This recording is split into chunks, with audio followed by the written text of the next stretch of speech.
BJP. നേതാവ് Shri PR. Sivasankar കൂടി നമുക്കൊപ്പം ചെയ്യുന്നു. Shri PR. Sivasankar Thiruvananthapuram fine arts കോളേജിലാണ് പ്രധാനമന്ത്രിയെ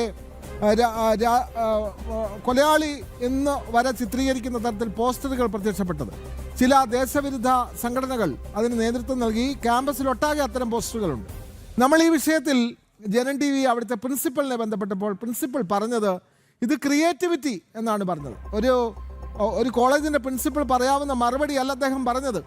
രാജ്യത്തിൻ്റെ പ്രധാനമന്ത്രിയെ വളരെ മോശമായി ചിത്രീകരിക്കുന്ന പോസ്റ്ററുകൾ ആ ക്യാമ്പസിൽ കാണപ്പെട്ടെങ്കിൽ അത് ക്രിയേറ്റിവിറ്റി എന്ന് പറയുന്ന പ്രിൻസിപ്പൽ, അദ്ദേഹത്തിൻ്റെ മാനസികാവസ്ഥ, അദ്ദേഹത്തിൻ്റെ രാഷ്ട്രീയം ഒക്കെ ഇതിൽ നിന്നും വളരെ പ്രകടമല്ലേ ശ്രീ പി.ആർ. ശിവശങ്കർ?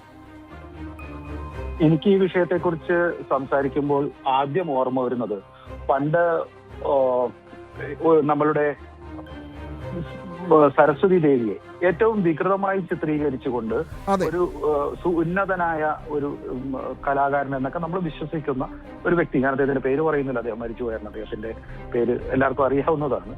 അദ്ദേഹം ഒരു പടം വരച്ചപ്പോൾ ടി.ആർ. സോമശേഖരൻ എന്ന് പറയുന്ന RSSന്റെ അന്നത്തെ ഒരു ബൗദ്ധിക നിലയിലെ ഉന്നതിയിൽ നിൽക്കുന്ന അദ്ദേഹത്തിന്റെ ബൗദ്ധിക പ്രമുഖായിരുന്നു. അദ്ദേഹത്തോട് ചോദിച്ചപ്പോൾ അദ്ദേഹം പറഞ്ഞു, എനിക്ക് ഈ പടം കണ്ടിട്ട് ഒന്നും തോന്നുന്നില്ല, കാരണം ഞാൻ ഈ സെക്കൻഡ് ക്ലാസ് കമ്പാർട്ട്മെന്റിൽ ട്രെയിനിൽ യാത്ര ചെയ്യുമ്പോൾ ട്രെയിനിനകത്ത് മൂത്രപ്പുരയ്ക്കകത്ത് ഇത്തരത്തിലുള്ള പല ചിത്രങ്ങളും കാണാറുണ്ട്. അതിൻ്റെ ചില ഞരമ്പ് രോഗികൾ ചില സ്ത്രീ സുഹൃത്തുക്കളുടെ പേരും അല്ലെങ്കിൽ ഫോൺ നമ്പറൊക്കെ എഴുതി വെക്കാറുണ്ട്.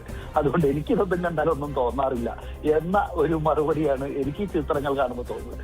ഇത് ഒരു തലതിരിഞ്ഞ മനുഷ്യർക്ക് മാനസികമായ അസുഖം വരുമ്പോൾ കാണിക്കുന്ന ഒരു ആരോഗ്യകരമല്ലാത്ത ഒരു പ്രവണതയായിട്ട് കാണുന്നത്. പക്ഷെ താങ്കൾ പറഞ്ഞതുപോലെ ആ പ്രിൻസിപ്പാൾ അങ്ങനെ പറഞ്ഞിട്ടുണ്ടെങ്കിൽ അദ്ദേഹത്തിനെതിരെ നടപടിയെടുക്കേണ്ടതാണ്. കാരണം ഇത്തരം പടം വരയ്ക്കുവാൻ അറിയുന്നവര് ബി.ജെ.പിയുടെയോ സംഘപരിവാർ പ്രസ്ഥാനങ്ങളിലോ ഇല്ലാഞ്ഞിട്ടൊന്നല്ല, മാനസിക അസുഖം ഞങ്ങൾക്ക് ഇല്ലാത്തത് കൊണ്ടാണ് ഇത്തരം പടങ്ങൾ വരയ്ക്കാത്തത്.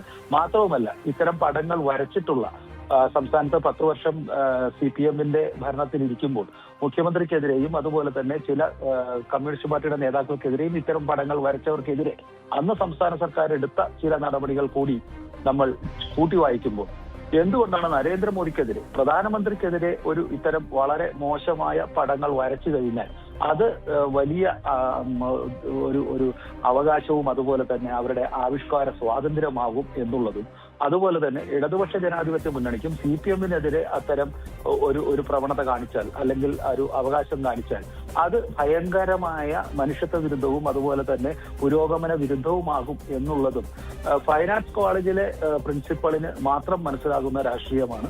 അതുകൊണ്ട് ഞാൻ ഇതിനെ വലിയ കാര്യമായിട്ട് കാണുന്നില്ല. ഇത്തരം ഈ പറയുന്ന അവരുടെ പടംവര ആ വിദ്യാർത്ഥികൾക്ക് തലയ്ക്ക് ബോധമില്ലാഞ്ഞിട്ടാണ്. പക്ഷെ അത് വിട്ടുകൊടുക്കുന്നത് ശരിയല്ല. അതിൽ ഞാൻ ഇപ്പൊ കാണുന്നത് താമര ചിഹ്നത്തെ കളിയാക്കുന്നു, പ്രധാനമന്ത്രിയെ കളിയാക്കുന്നു, വളരെ മോശമായി ചിത്രീകരിക്കുന്നു. ഇതൊന്നും ഒരു സംഘടന എന്ന നിലയിൽ SFI ആണ് ചെയ്തതെങ്കിൽ, പലയിടത്തും SFI കഴിഞ്ഞ കുറെ നാളുകൾക്ക് മുൻപ് ശബരിമല ശ്രീകർമ്മശാസ്താവിനെ, അതുപോലെ തന്നെ ശിവലിംഗത്തെ, നേരത്തെ സരസ്വതി ദേവിയെ, ഇതെല്ലാം നിരന്തരമായി ഒരു ഹിന്ദു സമൂഹത്തെയും ഹിന്ദു പ്രത്യയശാസ്ത്രത്തെയും അതുപോലെ തന്നെ നരേന്ദ്രമോദിയെയും BJP-യെയും രാഷ്ട്രീയമായി അപമാനിക്കുക എന്നുള്ള ശ്രമമാണ് ഇവർ നടത്തുന്നത്. ഇത്തരം അപമാനങ്ങളിൽ നിന്നും ഇത്തരത്തിലുള്ള എതിർപ്പുകളിൽ നിന്നും എല്ലാം ശക്തി ആർജിച്ചുകൊണ്ട് ഭരണത്തേക്ക് വരിക എന്നുള്ളത് തന്നെയാണ് BJP വർഷങ്ങളായിട്ട് ചെയ്യുന്നത്. അതുകൊണ്ട് ഇത്തരം നടപടികൾക്കെതിരെ ഒരു സാമൂഹ്യ വിരുദ്ധരാണ്, ഇത് ദേശവിരുദ്ധരാണ്, സാമൂഹ്യ വിരുദ്ധരാണ്, മാനസിക രോഗികളാണ് എന്നുള്ളത് കൊണ്ട് ആ പേരിൽ കൂടി നടപടിയെടുക്കണമെന്നും അതിശക്തമായി ഇതിനെ സംസ്ഥാന സർക്കാരും അതുപോലെ തന്നെ അവിടുത്തെ പ്രിൻസിപ്പാളിന് ഇത്തരത്തിലുള്ള മാനസികാസുഖമുണ്ടെങ്കിൽ അദ്ദേഹത്തിന് മറ്റു ചില പണികൾ, വല്ല മുരിക്കിന്റെ മുകളിൽ കയറുകയാണ് നല്ലത്. മാനസികാസുഖം ഉണ്ടെങ്കിൽ അദ്ദേഹം ചികിത്സിക്കുകയാണ് നല്ലത്. അതല്ലാതെ ഇത്തരം കലാ സൃഷ്ടികളെ കണ്ട് സന്തോഷിച്ചുകൊണ്ട് സ്വയം തൃപ്തി അടയുകയല്ല, ഒരു മാനസിക ഭോഗം ചെയ്യുകയല്ല അദ്ദേഹം ചെയ്യേണ്ടത് എന്നുകൂടി പറയാൻ ഞാൻ ആഗ്രഹിക്കുന്നു. വളരെയധികം നന്ദി. ശ്രീ പി.ആർ. ശിവശങ്കർ, BJP നേതാവാണ് പ്രതികരിച്ചത്.